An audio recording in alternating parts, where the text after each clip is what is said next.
Daily Bible reading, Judges chapter 4. The Israelites again did what was offensive to the Lord, Ehud now being dead.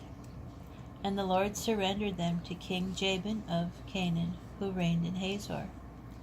His army commander was Sisera, whose base was Harosheth Goim. The Israelites cried out to the Lord, for he had 900 iron chariots, and he had oppressed Israel ruthlessly for 20 years. Deborah, wife of Lapidoth, was a prophetess. She led Israel at the time. She used to sit under the palm of Deborah between Ramah and Bethel in the hill country of Ephraim, and the Israelites would come to her for decisions. She summoned Barak son of Abinoam of Kadesh in Naphtali and said to him, "The Lord, the God of Israel, has commanded, 'Go, march up to Mount Tabor and take with you 10,000 men of Naphtali and Zebulun, and I will draw Sisera, Jabin's army commander, with his chariots and troops, toward you to the Wadi Kishon, and I will deliver him into your hands.'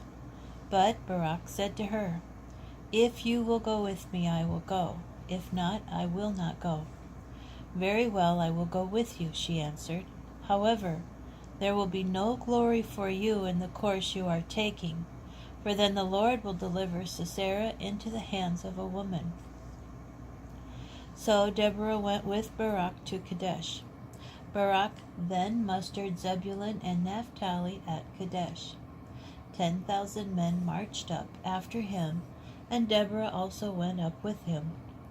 Now Heber the Kenite had separated from the other Kenites, descendants of Hobab, father-in-law of Moses, and had pitched his tent at Elon Bezananim, which is near Kadesh. Sisera was informed that Barak son of Abinoam had come up to Mount Tabor. So Sisera ordered all his chariots, 900 iron chariots, and all the troops he had to move from Harosheth Goim to the Wadi Kishon. Then Deborah said to Barak, 'Up, this is the day on which the Lord will deliver Sisera into your hands. The Lord is marching before you.' Barak charged down Mount Tabor, followed by the 10,000 men. And the Lord threw Sisera and all his chariots and army into a panic before the onslaught of Barak. Sisera leapt from his chariot and fled on foot, as Barak pursued the chariots and the soldiers as far as Harosheth Goim. All of Sisera's soldiers fell by the sword, not a man was left.